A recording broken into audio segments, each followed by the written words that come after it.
పవన్ కళ్యాణ్ గారి గురించి ఈ జడా శ్రవణ్ కుమార్ అనే వ్యక్తి మాట్లాడుతూ ఏమంటున్నాడంటే, మీరు వేసిన రోడ్డుతో ఏం చేసుకోవాలి వాళ్ళు? పవన్ కళ్యాణ్ గారు అది మీరేమో సొంత డబ్బులతో వేయించాల, కేంద్ర ప్రభుత్వం నుంచి వచ్చిన నిధులతో రోడ్లు వేయించారు.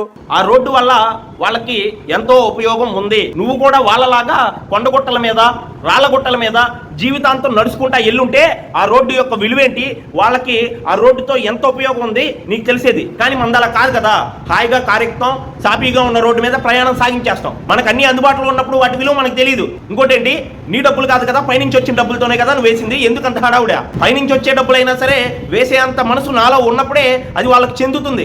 గతంలో ఎన్నో పార్టీలు వచ్చినాయి, మరి వాళ్ళకి రోడ్డు ఎందుకు పడలేదు? పైనుంచి ఎన్నోసార్లు నిధులు వచ్చి ఉంటాయి కదా, అయినా ఎందుకు పడలేదు?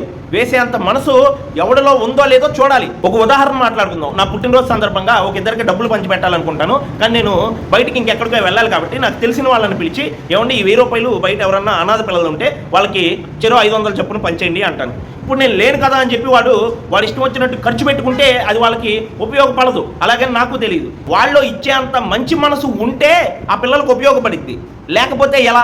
అలాగే పవన్ కళ్యాణ్ గారికి కూడా రోడ్డు వేసే అంత మంచి మనసు ఉంది. డబ్బు మీద ఆశ లేదు, ఆ డబ్బును దుర్వినియోగం చేయట్లేదు, ఆయన సొంతానికి వాడుకోవట్లేదు, ప్రజలకు రోడ్డు వేస్తున్నాడు. నీకు వచ్చిన కష్టం ఏంటి? చాలా మంది అంటున్నారు వేసిన కొంచెం అంత రోడ్డుకి ప్రచారం చేసుకుంటున్నారు. ఎస్, చేసిన వ్యక్తికి చెప్పుకునే హక్కు కూడా ఉంటుంది. తప్పేంటి చెప్పుకుంటే? 75 ఏళ్ళగా ఎవడు చేయలేని పనిని ఆయన చేసినప్పుడు గొప్పగా చెప్పుకోవడానికి ఆయన హక్కు ఉంది. నువ్వు చేస్తే నువ్వు కూడా చెప్పుకో. ఎవరొద్దన్నారు?